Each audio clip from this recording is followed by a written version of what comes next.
the other thing to key off of on this is like, again, so we'll come back to that point that Sloth made earlier, which was like, well, as Hex finishes its cycle, whatever this is going to look like, I'm just putting the fractal here for you guys to see. I'm going to make it really bright so you can't miss it, right? And we'll do like, we'll do yellow.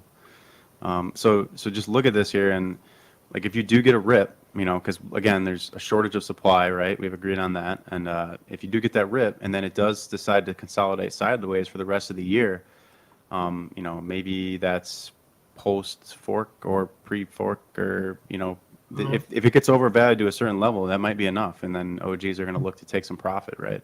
But Yeah. I think a lot of what's going to drive price up into these upper 20-cent plus ranges is going to be the fork, right? Yeah. And so then after the fork, you could see some profit taking and some reshifting of money between, you know, E hex and P hex. And what I like to tell people is, or remind people is that, you know, by getting hex on both chains and waiting is probably your safest play that you have to do the least amount of thinking and work, because hex inherently is always going to be tied to the t-shirt. I know it's like freaking like a broken record saying this, but like you will see dollar hex on both chains some point in the future, right? So you just have to live long enough to realize those gains.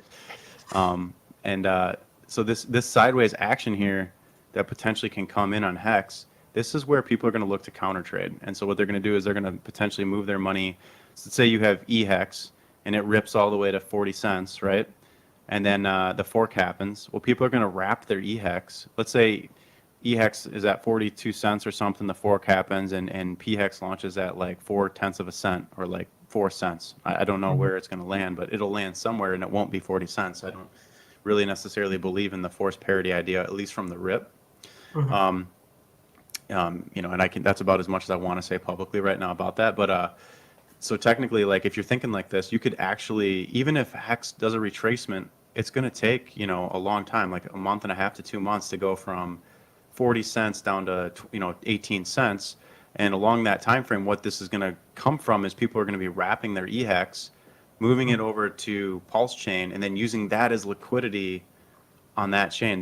The easy thing is, you know, pre-bridge is like turn your PHEX into, let's say, Pulse, or, you know, your PulseX turns into Pulse or whatever. But one thing that people aren't thinking about is wrapping the token, sending it over the bridge, and trying to use the dollar economic value of the ratio and to really accumulate tons of Pulse and PulseX, right? Because everything on that new chain is going to be like way less in dollar terms, but your EHEX will still at least hold 18-cent valuation even on a 65% retrace off this kind of a move. And what's going to bring this move in is that continued adoption and hype and excitement leading up to the launch of the full mainnet.